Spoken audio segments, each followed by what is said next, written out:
আসসালামু আলাইকুম রহমতুল্লাহ। আজকে আমার পিয়ারা বন্ধু বান্ধব সবরে আমি একটা ছোট্ট একটা কথা কইতে এসেছি। যদি এই কথা ভালো লাগে তো বেশি বেশি করে শেয়ার করে দিও আর সবার কাছে পৌঁছাইয়া দিও।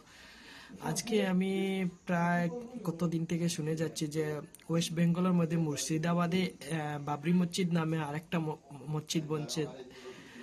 এটা কয়েকদিন ধরে আমি শুনে যাচ্ছি। তো আপনারা যে কতজন খুশি হয়েছেন এবং কতজন বেজার হয়েছেন, কতজন কষ্ট পেয়েছেন, আবার কতজন না কষ্ট হয়েছেন, কিন্তু আমি একটা কথা বুঝতে পারলাম না। মুর্শিদাবাদে ঠিক আছে বাবরি মসজিদ বনছে, এটা কিন্তু খুশির কথা, কিন্তু এইখানে রাজনীতি করাটা কি ধরনের কাজ হচ্ছে এটা আপনারা কাছে মতামত ছেড়ে দিলাম। এটা বর্তমানে এইরকম রাজনীতি করার কারণে কার বেশি ফায়দা হবে আপনারা এটা কমেন্টের মাধ্যমে জানিয়ে দিবেন। বিজেপি না কংগ্রেস না টিএমসি, কার বেশি ফায়দা হবে এটা কমেন্টের মাধ্যমে জানিয়ে দিবেন। আসসালামু আলাইকুম।